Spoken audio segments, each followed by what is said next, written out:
सीने में दर्द के बहुत से कारण होते हैं। मुख्यतः सीने के दर्द को हम लोग कुछ गंभीर स्थितियों में और कुछ कम गंभीर स्थितियों के बीच में डिवाइड कर सकते हैं। अगर किसी भी पेशेंट को सीने में राइट साइड में दर्द हो रहा है तो ये उतना परेशानी की बात नहीं रहती है जितना कि लेफ्ट साइड में अगर किसी को भी दर्द हो रहा है। तो मेनली जो सीने में दर्द के कारण हार्ट अटैक है,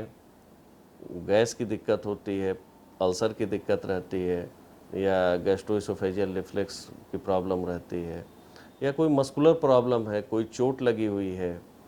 या किसी पेशेंट को हार्ट की जो वाल होती है पेरिकार्डाइटिस, उसमें भी पेन अगर होता है तो भी होता है, या किसी को प्लोराइटिस हो रहा है, या पैंक्रेटाइटिस पैंक्रियाज में अगर कोई सूजन है तो उसकी वजह से भी होता है pain. There are multiple reasons which causes the chest pain in a patient. अगर किसी को भी सीने में दर्द हो रहा हो तो ये कैसे जाना जाए कि ये हार्ट अटैक की वजह से दर्द हो रहा है या गैस की वजह से हो रहा है। ये बताना थोड़ा मुश्किल भी है, क्योंकि किसी भी जो सीने के दर्द है उसको अगर हम हल्के में लेते हैं तो वो कई बार नुकसानदायक भी हो जाता है, और वो अगर एक्चुअली में हार्ट अटैक है और हम अगर गैस का दर्द समझ रहे हैं उसको, तो वो परेशानी भी हमारे लिए पैदा कर सकता है और हमारी बीमारी को और बढ़ा भी सकता है। फिर भी लेकिन एक जो जनरल सा कंसेप्ट यह रहता है कि जो गैस का दर्द होता है वो दर्द उतना तेज नहीं होता है जितना तेज कि हार्ट अटैक का दर्द होता है। हार्ट अटैक के साथ में दो तीन लक्षण और आते हैं जो कि स्पेसिफिक होते हैं, जो कि सामान्यतः गैस जब होती है तो उसके टाइम पे नहीं पाया जाता है। गैस जब होती है उस वक्त में पेट से संबंधित विकार, जैसे कि पेट का फूलना, थोड़ा कब्जियत का होना, लूज मोशन होना, पेट में मरोड़ होना, इस तरीके के भी कुछ न कुछ लक्षण सामान्यतया मिलते हैं, अपच का होना। लेकिन ऐसे इसके उलट में जब हार्ट अटैक का पेन होता है तो वो पेन काफ़ी इंटेंस होता है। वो ऐसा लगता है कि वो क्रश कर रहा है, कोई सीने पे पत्थर रखा हुआ है, और तेज़ दर्द है, वो स्क्वीजिंग दबाने वाला पेन होता है। तो ऐसे पेन के साथ साथ में अगर सांस भी फूल रही है,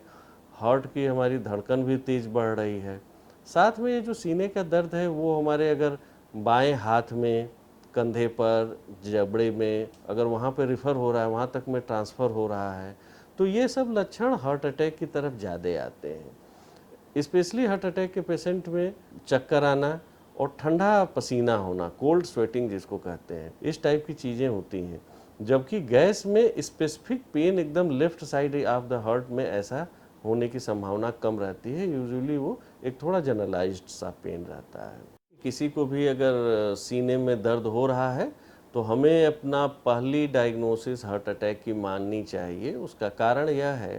कि और सारी चीज़ों में तो हमें वक्त मिल जाता है, लेकिन हार्ट अटैक एक ऐसी बीमारी है जिसमें कि हमें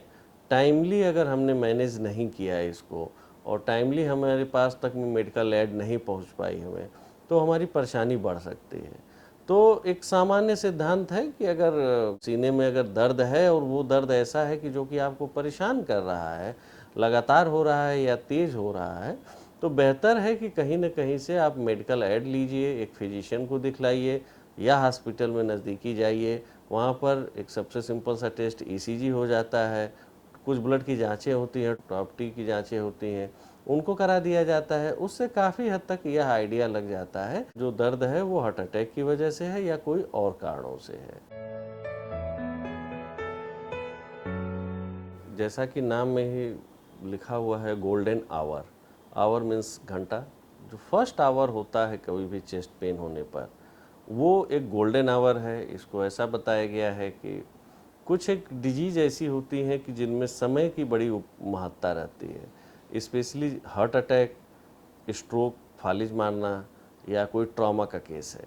ऐसी जगहों पर सामान्यतया अगर टाइमली ऐड नहीं मिलता है तो कई बार हम लोग पेशेंट को में और दिक्कतों का सामना करना पड़ता है। जब भी किसी को इस टाइप से प्रॉब्लम लगे कि उसको हार्ट अटैक हो रहा है या हुआ है, या उसके घर में पुरानी हिस्ट्री है, या इस टाइप के लक्षण मिल रहे हैं जो कि यह संभावना व्यक्त कर रहे हैं कि हार्ट अटैक हो सकता है, ऐसे पेशेंट्स को तुरंत ही नज़दीकी स्वास्थ्य केंद्र पर जा कर के वहाँ पर अपना ईसीजी और एक मेडिकल राय ज़रूर ले लेना चाहिए कि कहीं ये हार्ट अटैक तो नहीं है। कभी कभी ऐसा होता है कि पेशेंट ये समझते हैं कि ये जनरल मस्कुलर पेन है या गैस की पेन है, और उस वजह से हार्ट अटैक अगर हुआ भी रहता है माइल्ड सा तो वो मिस कर जाता है, वो जो कि आगे चल करके कभी बड़े रूप में सामने आता है और वो खतरनाक साबित हो सकता है। जब हार्ट को प्रॉपर ब्लड सप्लाई नहीं मिलती है, जब हार्ट को प्रॉपर ब्लड सप्लाई क्यों नहीं मिलती है, क्योंकि उसके जो ब्लड को हार्ट को ब्लड सप्लाई करने वाली वेसल होती हैं, नसें होती हैं, उनमें थक्का जमने लगता है। वो थक्का जम करके हार्ट को सप्लाई नहीं मिलती है तो फिर हार्ट के टिश्यू डैमेज होने लगते हैं और इसी को हार्ट अटैक या मायोकार्डियल इन्फार्क्शन भी कहा जाता है। होता क्या है, इसमें शुरुआत में ही सबसे पहले पेशेंट की एक नॉर्मल जांच की जाती है, ईसीजी होता है, इको होता है, ट्रॉपाई की जांच करते हैं, ट्रॉपटी की जांच करते हैं, और अगर ये ट्रॉपटी ट्रॉपाई की वैल्यूज़ बढ़ी हुई रहती हैं तो इस बात की संभावना और बेहतर बढ़ जाती है कि हार्ट अटैक ही पड़ा हुआ है। अब इस केस में हम लोग यूजुअली ईसीजी के आधार पर पेशेंट को देख लिया जाता है कि अगर उसके में एसटी सेगमेंट ईसीजी का बढ़ा हुआ आ रहा है तो ऐसे केसेज में थ्रोम्बोलाइसिस जो बोलते हैं, जो कि थोड़ा उन सेंटरों पे करा जाता है जहाँ पर कि कैथ लैब की सुविधा नहीं उपलब्ध है या कैथ लैब तक जाने में टाइम लगेगा, तो थ्रोम्बोलाइसिस स्ट्रेप्टोकाइनेस ड्रग आते हैं, उनको दे करके हम लोग खून के थक्के को गला देते हैं। या अगर हमारे पास में कैथ लैब की सुविधा है और कोई पेशेंट आ सकता है तो बेहतर होगा कि 90 मिनट के अंदर में ही अगर हम लोग उसको कैथ लैब में ले करके उसकी एंजियोग्राफी और एंजियोप्लास्टी कर सकें तो उससे बेहतर कोई चीज़ नहीं होगी, नथिंग लाइक दैट। वो पेशेंट के लिए एक परमानेंट सोल्यूशन भी मिल जाता है, पेशेंट के लिए वो काफ़ी फ़ायदेमंद भी रहता है, और जो भी उसका रीजनिंग है हार्ट अटैक होने की, वो रीजनिंग भी लगे हाथ वहाँ से हट जाती है। तो ऐसे केसेस में हम लोगों को तत्काल में हार्ट अटैक का अगर कोई पेशेंट मिलता है तो उनको मॉर्फिन दिया जाता है, ऑक्सीजन लगाया जाता है, एस्प्रिन की गोली देते हैं, सॉर्बिट्रेट दिया जाता है। ये कुछ बेसिक प्राइमरी मेडिकेशन है जो कि दे करके एंड देन फिर वो सब जांचें करके हम लोग कैथ लैब या थ्रोम्बोलिसिस कराते हैं। सामान्यतया एक लाइफस्टाइल डिजीज़ ज़्यादा है,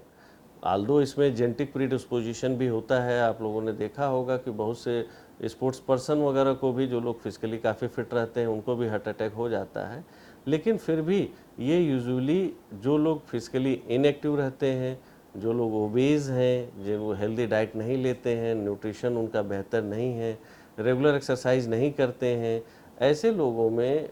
हार्ट अटैक होने की संभावनाएं ज़्यादा रहती हैं। जो लोग स्ट्रेस लेते हैं, चेयर वर्क ज़्यादा है जिन लोगों का, तो इन चीज़ों को थोड़ा सा हम लोगों को अवॉइड करना होता है। जैसे हम लोग डायबिटीज़ और हाइपरटेंशन का अगर कोई पेशेंट है तो वो अपना डायबिटीज़ और ब्लड प्रेशर को भी कंट्रोल करके रखना चाहिए उसे।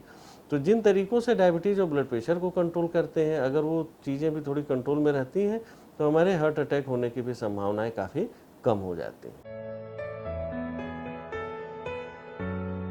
हार्ट अटैक परेशान होने की चीज़ नहीं है, सीने के किसी भी दर्द को हार्ट अटैक नहीं मानना है। ये उसी टाइप की बात है कि सारे सांप के काटने से नहीं विषैले सांप होते हैं जो कि प्रॉब्लम करते हैं, लेकिन कई बार आदमी दहशत में आकर के परेशान हो जाता है। तो हार्ट अटैक भी ऐसा नहीं है, सीने के दर्द को लेकर के ऐसा नहीं सोचना है कि हमेशा ही वो हार्ट अटैक है। लेकिन फिर भी अगर हमारी लाइफस्टाइल अच्छी नहीं है, बहुत इनएक्टिविटी है, तो हमको उसका प्रिकॉशन रखते हुए, अगर कभी हमें ऐसा लगता है कि सीने में तेज़ दर्द हो रहा है तो ऐसी कंडीशन में हमको नज़दीकी स्वास्थ्य केंद्र में जा कर के हम लोगों को प्रॉपर ट्रीटमेंट इलाज करा लेना चाहिए। और ये देख लेना चाहिए 99% केसेज में क्या होता है कि ये सारी जांचें नॉर्मल आती हैं, तो उससे पेशेंट भी रिलैक्स हो जाता है, फिजिशियन भी रिलैक्स हो जाते हैं कि ठीक है अभी ये हार्ट अटैक की चीज़ नहीं है। लेकिन हाँ, चूँकि